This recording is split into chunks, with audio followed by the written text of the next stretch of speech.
ಆತ್ಮೀಯ H16 news ಅರ್ಥಾತ್ ಹೇ ಸೀತಾರಾಮಗೆ ಸ್ವಾಗತ. ನಾನು ನಿಮ್ಮವ MI ಅಥವಾ ಮಲ್ಲಪ್ಪ ಜೋತವರ ಆತ್ಮೀಯರೇ.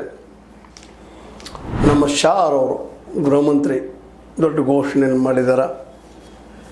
ನಾವು ಮಾರ್ಚ್ 31 ನಕ್ಸಲ್ ಮುಕ್ತ ಮಾಡ್ತೀವಿ, ಆ ಗುರಿ ಸಾಧಿಸಿದ್ದೀವಿ ಅನ್ನೋ ಮಾತನ್ನು ಪಾರ್ಲಿಮೆಂಟ್ದಲ್ಲಿ ಹೇಳಿದರು. ನಿಜವಾಗಿಯೂ ಒಂದು ಒಳ್ಳೆಯ ಸುದ್ದಿ. ನಕ್ಸಲಿಸಮ್, ಅದ್ರ ಜೊತೆ ಇರುವಂಥ ಹಿಂಸೆ, ಇವೆರಡೂ ಭಾಳಷ್ಟು ತೊಂದರೆ ಕೊಟ್ಟಿದ್ದು ಸುಳ್ಳಲ್ಲ. ಕಳೆದ 75 ವರ್ಷಗಳಲ್ಲೇ ಇನ್ನೂ ಅದ ನಕ್ಸಲಿಸಮ್ ಹೋಗ್ಯದ ಅಂತ ಹೇಳಕ್ಕೆ ಸಾಧ್ಯ ಇಲ್ಲ. ಬಟ್ ಆದರೂ ಕಾಡುಗಳಿಂದ ಹೊರಗೆ ಬರ್ತಾ ಇದ್ದಾರೆ, ಕೆಲವೊಬ್ಬರು ಶರಣಾಗತರಾಗ್ತಾ ಇದ್ದಾರೆ, ಏನು ನಡೆದದ. ಬಟ್ ಹಿಂದೆಂದಿಗಿಂತಲೂ ಕಡಿಮೆ ಆಗಿದೆ ಅಂತೇಳಿ ಶಾರ್ ಅವರ ಸ್ಪಷ್ಟ ಅಭಿಪ್ರಾಯ. ಸಂತೋಷ ವಿಷಯ. ಆದರೆ ನಕ್ಸಲಿಸಮ್ ಯಾಕೆ ಹುಟ್ಟಿತು ಅನ್ನೋದ್ರ ಬಗ್ಗೆ ನಮ್ಮ ಶಾರ್ ಅವರು ಆಯಿತು, ನಗರ ನಕ್ಸಲರದ್ದು ಕರೆಯುತ್ತಿರುವಂಥ ನಗರದ ಬುದ್ಧಿಜೀವಿಗಳಿಗೆ ಬೈಯುತ್ತಿರುವಂಥ ನಮ್ಮ ಸಂಬಿತ್ ಪಾದರ ಅಂತವರಾಯಿತು, ಸ್ವತಃ ಮೋದಿಯವರಾಯಿತು, ವಿಚಾರ ಮಾಡಬೇಕಾಗಿದೆ ಇವತ್ತು. ಯಾಕಪ್ಪ ಅಂತಂದ್ರೆ ನಕ್ಸಲಿಸಮ್ ಯಾಕೆ ಹುಟ್ಟಿತಪ್ಪ ಅಂದ್ರೆ ಹಸಿವಿಗಾಗಿ ಹುಟ್ಟ್ಯದ, ಸಮಾನತೆಗೆ ಹುಟ್ಟ್ಯದ. ಒಳ್ಳೆಯ ಬದುಕನ್ನು ಕಟ್ಟಬೇಕಪ್ಪ, ಎಲ್ಲರೂ ಸಮಾನವಾಗಿ ಬದುಕಬೇಕು ಅನ್ನುವಂಥ ಉದ್ದೇಶದ ಶುರುವಾದಂಥದ್ದು. ಅದು ಅದರಲ್ಲಿ ಒಂದು ದುರಂತ ಏನಪ್ಪ ಅಂತ ಸೇರಿದ್ದು, ಹಿಂಸೆ ಸೇರಿದ್ದು, ಬಂದೂಕು ಸೇರಿದ್ದು, ಕೊಲೆ ಸೇರಿದ್ದು. ಇದಾಗಬಾರ್ದಾಗಿತ್ತು. ಇದು ಒಂದು ರೀತಿಯಿಂದ ಏನಪ್ಪ ಆಗಿದ್ದರಿಂದಾಗಿ ಅವ್ರ ಉದ್ದೇಶನ ಇಲ್ಲಿ ನಾವು ನೋಡಿದ್ದೆ 75-80 ವರ್ಷ ಇತಿಹಾಸದಲ್ಲ ಅವ್ರ ಉದ್ದೇಶ ಫೇಲ್ ಆಗ್ತಾ ಬಂತು, ಯಾರಿಂದಲೂ ಯಶಸ್ಸು ಆಗಲಿಲ್ಲ. ಆದರೆ BJP ಬಂದ ಮೇಲಂತೂ ಅದನ್ನು ಭಾಳಷ್ಟು ಸ್ಟ್ರಾಂಗಾಗಿ ಕಂಟ್ರೋಲ್ ಮಾಡುವಂಥ ಪ್ರಯತ್ನ ಮಾಡಿತ್ತು ಅನ್ನೋದು ಏನೋ ಅದು ಮರಿಲಾರದ ಕೆಲಸ. ಹಾಗಂತ ಇವರು ಒಬ್ಬರಿಂದ ಅಲ್ಲ, ಕಳೆದ 60-70 ವರ್ಷದಿಂದ ಪ್ರಯತ್ನ ಮಾಡ್ತಾ ಬಂದು ಈ ಒಂದು ಸ್ವಲ್ಪ ತೀವ್ರವಾಗಿ ಮುಗಿದು ಹೋಗಿದ್ದಾರೆ. ಅದು ಎಲ್ಲರಿಗೂ ಕ್ರೆಡಿಟ್ ಸೇರುವಂಥದ್ದು. ಆದರೆ ಒಂದಿಷ್ಟು ನಮ್ಮ BJPಗರು ಭಾಳ ಟೈಟಾಗಿ ಕಮ್ಯುನಿಸಮನ್ನು ಅಂತ ಮೊದಲಿಂದ ವಿರೋಧ ಮಾಡ್ತಾನೆ ಇದ್ದರು. ಅದು ನಕ್ಸಲಿಸಮ್ ಅಂತ ಪೂರ್ತಿ ವಿರೋಧ ಮಾಡ್ತಾಯಿದ್ರು, ಆದರೆ ಇನ್ನೂ ಸ್ವಲ್ಪ ತೀವ್ರಗೊಳಿಸಿದ್ರು ಅನ್ನೋದು ಎರಡು ಮಾತಿಲ್ಲ. ಹೀಗಾಗಿ ನಕ್ಸಲಿಸಮ್ ಮುಕ್ತ ಅಂತ ನಾವು ಅನ್ನೋದು. ಆದರೆ ಹಸಿವು ಮುಕ್ತ ಆಗೈತಿ ಅನ್ನೋದು ಯಾವ ಕಾರಣಕ್ಕೆ ಶುರು ಆಯ್ತಿದ್ದು ನಕ್ಸಲಿಸಮ್? ಹಸಿವಿಗಾಗಿ. ಇಡೀ ದೇಶ ಹಸಿವು ಮುಕ್ತ ಆಯ್ತೇನೋ, ಬಡತನ ಮುಕ್ತ ಆಯ್ತೇನೋ, ನಿರುದ್ಯೋಗ ಮುಕ್ತ ಆಯ್ತೇನೋ.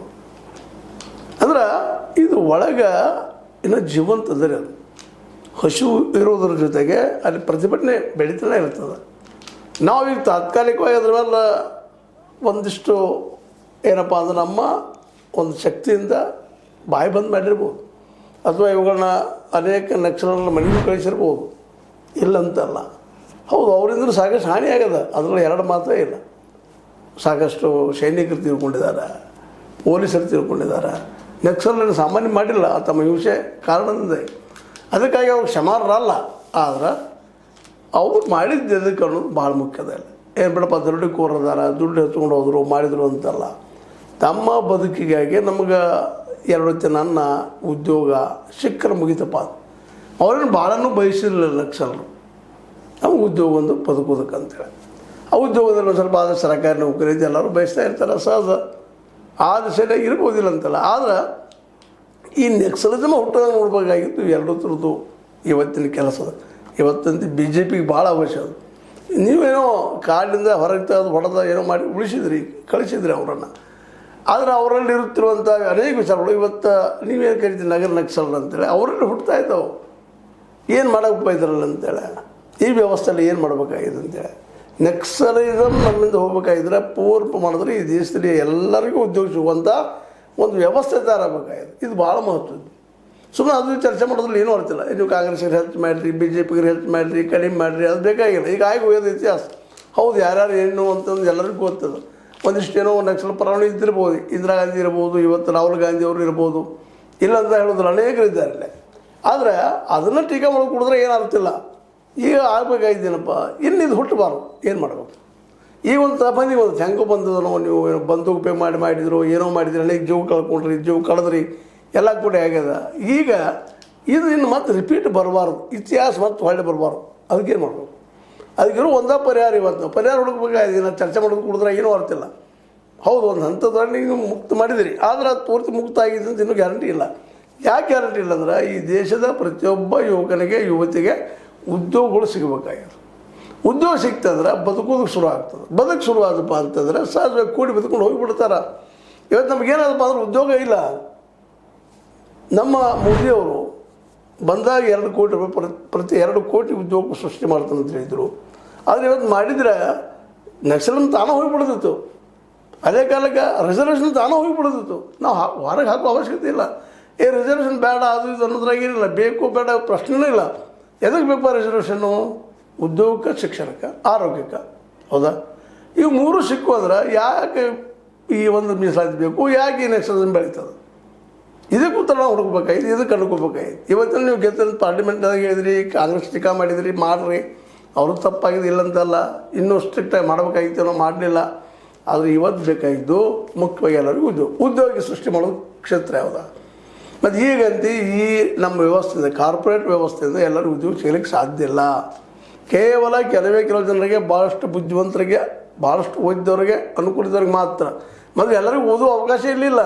ಹೌದು, ಅದರಿಗೆ ಓದ್ರದ್ದು ಹೇಳ್ತಾರೆ ಅಷ್ಟೇ.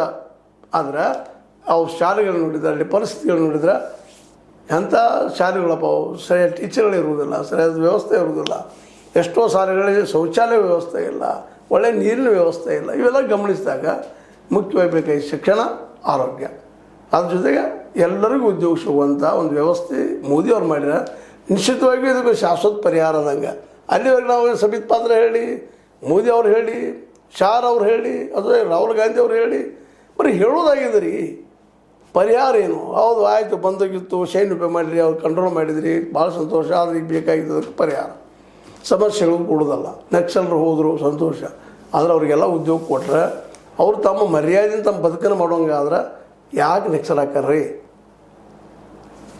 ಹೊಟ್ಟಿ ಅವ್ರ ಬದುಕಿಗೆ ಅನುಕೂಲ ಆದರೆ ಏನು ನಾವು ಭಾಳ ಕೊಡಬೇಕಾಗಿಲ್ಲ, ಅವ್ರಿಗೆ ಉದ್ಯೋಗ ಕೊಡಬೇಕಾಗಿದೆ. ಮಿನಿಮಮ್ ಅವ್ರ ಬದುಕಿ ಉಳಿಯುವಂಥ ಒಂದು ಉದ್ಯೋಗ ಕೊಡಬೇಕಾಗಿದೆ ಎಲ್ಲರಿಗೂ. ಅದಾಯ್ತಂದ್ರೆ ಆಟೋಮೆಟಿಕಾಗಿ ನಕ್ಸಲಿಸಮ್ ಹೋಗಿ ಬಿಡ್ತದೆ. ಜೊತೆ ಉದ್ಯೋಗ ಸಿಗೋದು ಯಾವಾಗ? ಈಗ ನಾವೇನು ಮಾಡಿದ್ವಿ, ಉದ್ಯೋಗ ಕಡಿಮೆ ಇದ್ದಕ್ಕಾಗೆ ಮೀಸಲಾತಿ ಯಾವುದು ಇದು ಮಾಡ್ತಾಯಿದ್ವಿ. ಎಲ್ಲರೂ ಉದ್ಯೋಗ ಆಗೈತೆ, ಮೀಸಲಾತಿ ಹಾಕ್ಬೇಕು ರೀ. ಈಗ ಚೈನಾದಾಗ ಹಾಕ್ಬೇಕು ಹೇಳ್ರಿ ಮೀಸಲಾತಿ. ಅವ್ರು ವಿಚಾರ ಮಾಡೋಕೆ ಹೋಗೋರು, ಎಲ್ಲರೂ ಉದ್ಯೋಗ ಅದಾವ್ರಿ, ಕಡಿಮೆ ಜನ ಅಂತಾರೆ ಅವ್ರು. ಇವತ್ತು ಈಗ ಜಗತ್ತಿಗೆ ಎಕ್ಸ್ಪೋರ್ಟರ್ ಆಗಿದ್ದಾರೆ ಅವರು. ಪ್ರತಿ ವರ್ಷ 3-4 ಟ್ರಿಲಿಯನ್ಗಳವರೆಗೆ ಗಳಿಸ್ತಾ ಇದ್ದಾರೆ. ಅಮೇರಿಕಕ್ಕೆ ಆಗೋದ್ರಲ್ಲಿ ವರ್ಷಕ್ಕೆ 1 ಟ್ರಿಲಿಯನ್ ಗಳಿಸುವಂಥದ್ದು. ಅಮೇರಿಕ ಗಳಿಸೋದು ಎಣ್ಣೆ ಮಾರಿ, ಮತ್ತೆ ಮಾರಿ, ಮಿಡ್ಲ್ ಈಸ್ಟು ಏನೋ ಗದ್ದಲ ಮಾಡಿ ವ್ಯಾಪಾರಿಯಾಗಿ ಗಳಿಸ್ತಾ ಇದ್ದಿದ್ದು. ಆದರೆ ಚೈನಾ ತನ್ನ ಸೋಬಲ್ ಅಂತ ಎಣ್ಣೆಗಿನ್ನ ಏನಿಲ್ಲ ಅಲ್ಲಿ, ಪಾಪ ಎಣ್ಣೆ ಹೊರಗೆ ತರಿಸ್ಕೊತಾರೆ ಅವರು. ಇವತ್ತು ಎಲ್ಲರಿಗೂ ಉದ್ಯೋಗ ಅಲ್ಲಿ, ಎಲ್ಲರಿಗೂ ಉದ್ಯೋಗ ಸಿಕ್ತಪ್ಪ ಅಂದ್ರೆ, ಎಲ್ಲರಿಗೂ ಮನೆ ಆಯ್ತು ಅಂದ್ರೆ, ಎಲ್ಲರೂ ಬದುಕಾದ್ರೆ ಯಾಕೆ ನಕ್ಸಲ್ ಹಾಕ್ಯಾರೋ? ಯಾಕೆ ಹಾಕ್ತಾರೋ? ಬರೀ ನಕ್ಸಲಿಸಮ್ ಟೀಕಾ ಮಾಡೋದಲ್ಲ, ಕಮ್ಯುನಿಸಮ್ ಟೀಕಾ ಮಾಡೋದಲ್ಲ. ಮಾಡಿರಿ, ತಪ್ಪುಗಳನ್ನ ಹೇಳ್ರಿ. ಹೌದು, ಬಂದೂಕು ತಪ್ಪು ಅನ್ನೋದು ಅಪರಾಧ. ಗಾಂಧೀಜಿಯವರು ನಕ್ಸಲರನ್ನ ಯಾಕಂದ್ರೆ ಹಿಂಸೆ ಹಿಡಿದಿಲ್ಲ, ಅವ್ರು ಅಹಿಂಸಾತ್ಮಕವಾಗಿ ಹೋಗ್ತಾ ಇದ್ದಾರೆ. ಹಾದಿ ಬೇಕಾಗಿದೆ. ಪ್ರತಿಯೊಬ್ಬರು ಉದ್ಯೋಗ ಸಿಗುವಂಥ ಕ್ಷೇತ್ರಗಳು ಆಯ್ಕೆ ಮಾಡ್ಕೋಬೇಕಾಗಿದೆ. ಆ ದಿಶೆಯಲ್ಲಿ ಹೋದ್ರೆ ಪ್ರತಿಯೊಬ್ಬ ಉದ್ಯೋಗ ಸಿಕ್ಕರು. ಅದಿರೋದು ಅಂದರೆ ಅಗ್ರಿಕಲ್ಚರ್, ಅಂದರೆ ಮತ್ತೊಂದಿಲ್ಲ ಒಕ್ಕಲ್ತನ ಆಧಾರಿತ ಉದ್ಯೋಗಗಳು, ಒಕ್ಕಲ್ತನ ಇವುಗಳಿಗೆ ಮಾರ್ಕೆಟ್ ಮಾಡಿ ಕೊಟ್ಟರೆ ಈ ದೇಶದಲ್ಲಿ ಉದ್ಯೋಗ ಸೃಷ್ಟಿಯಾಗಿ ಆಗ್ತಾವೆ. ಸ್ಮಾಲ್ ಸ್ಕೇಲ್ ಇಂಡಸ್ಟ್ರಿಗಳು ಅವು ಬೆಳಿತಾವೆ. ಅವೆಲ್ಲ ಮಾಡಿಕೊಟ್ರೆ ನೆಕ್ಕೆ ಆಗ್ತದೆ. ಸ್ಮಾಲ್ ಸ್ಕೇಲ್ ಇಂಡಸ್ಟ್ರಿ ಅಥವಾ ಇವತ್ತು ಯಾವುದೋ ಒಂದು ಇಂಡಸ್ಟ್ರಿ ಮಾಡಿಕೊಂಡ್ರೆ ಜ್ಞಾನ ಬೇಕು. ಆ ಜ್ಞಾನ ಬೇಕಾದ್ರೆ ಕಲಿಬೇಕು ವ್ಯವಸ್ಥೆ ಇಲ್ಲ. ಅದರಲ್ಲೂ ಪ್ರೊಫೆಷ್ನಲ್ ಕೋರ್ಸ್ಗಳು ಅಂತ ಸಿಕ್ಕಾಪಟ್ಟೆ ಇವತ್ತು MBBS ಮಾಡಿದ್ರು, ಟೆಕ್ನಿಕಲ್ ಏನೋ ಮಾಡ್ತಿಲ್ಲಪ್ಪ ಅಂದ್ರೆ ಲಕ್ಷ ಹಾಕಬೇಕು. ಎಲ್ಲಿ ಬಡವರಿಗೆ ಎಲ್ಲಿ ಸಾಧ್ಯ ಇದೆ? ಹೀಗಾಗಿ ನಮಗೆ ಎಜುಕೇಷನ್ ಸಿಗ್ತಾ ಇಲ್ಲ. ಎಜುಕೇಷನ್ ಫ್ರೀ, ಆರೋಗ್ಯ ಫ್ರೀ ಮಾಡಿ ಉಳಿದೇನು ಫ್ರೀ ಬೇಕಾಗಿಲ್ಲ. ಉದ್ಯೋಗ ಎಲ್ಲರೂ ಕೊಟ್ಟುಬಿಟ್ರು. ಉದ್ಯೋಗ ಕೊಡೋಕ್ಕೆ ಸಾಧ್ಯ ಇತ್ತು. ಅಗ್ರಿಕಲ್ಚರ್ದಾಗ ನೀವು ಅದಕ್ಕೆ ಮಾರ್ಕೆಟ್ ಮಾಡಿಕೊಟ್ಟೆ, ಪ್ರತಿ ಹಳ್ಳಿಗೆ ನೀರಿಂದ ಮಾಡಿರಪ್ಪ ಅಂದ್ರೆ ಮಾರ್ಕೆಟ್ ಆದ್ರೆ ಕೂಡ ಅವನ ಮಾಡಿಕೊಟ್ರಿ, ನೀರು ಮಾಡಿಕೊಟ್ರೆ ಎಲ್ಲರೂ ಬದುಕ್ತಾರೆ ರೀ. ಎಲ್ಲರಿಗೂ ಉದ್ಯೋಗ ಆಕೈತಿ. ಹಾಗಾಗಿ ಬರ್ತಾರೆ ನಕ್ಸಲರು, ಹಾಗಾಗಿ ಬರ್ತಾರೆ ಇನ್ನುಳಿದವರು. ಯಾರೂ ಬರೋದಲ್ಲ, ಇದು ನಿಶ್ಚಿತನ. ಆದರೂ ಇವತ್ತು ಮುಕ್ತಗೊಳಿಸಿದ್ದಾರೆ, ಭಾಳ ಸಂತೋಷ. ಮತ್ತು ಇದು ನಾವು ಅದಕ್ಕೆ ಥ್ಯಾಂಕ್ಸ್ ಹೇಳಬೇಕಾಗ್ತದೆ ಮೋದಿ ಮತ್ತು ಶಾರ್ ಅವ್ರಿಗೆ. ಅದಕ್ಕಾಗಿ ಈ ಬುದ್ಧಿಜೀವಿಗಳವರು ಟೀಕಾ ಮಾಡೋದು, ಸಂಬಿತ್ ಪಾತ್ರ ಅಂತ ಟೀಕಾ ಮಾಡಿದ್ರೆ ಕೆಲಸ ಅಲ್ಲ. ಅದಕ್ಕಿಂತ ಮುಖ್ಯವಾಗಿ ಮಾಡಬೇಕಾಗಿದ್ದು ಉದ್ಯೋಗ ಸೃಷ್ಟಿ. ಅದಿರೋ ಕ್ಷೇತ್ರ ಹೇಳಿದ್ದೆ ನಿಮಗೆ. ಇಲ್ಲದ ಉದ್ಯೋಗಗಳು ಮಾಡಿದರೆ ನಿಶ್ಚಿತವಾಗಿಯೂ ಒಂದು ಹೊಸ ಶಕ್ತಿ ಆಗ್ತದೆ. ಇವತ್ತು ಮಾಡಲೇಬೇಕಾಗಿದೆ. ಯಾಕಂದರೆ ನಕ್ಸಲರು ಮುಕ್ತ ಆದರೂ ಜೊತೆಗೆ ಅಮೇರಿಕೆಯ ಪ್ರಭಾವ ನಮ್ಮ ಮೇಲೆ ಮುಕ್ತ ಆಗಿದೆ. ಇವತ್ತು ಅಲ್ಲಿ ಹೊರಗೆ ಬರಬೇಕಾಗಿದೆ ನಾವು.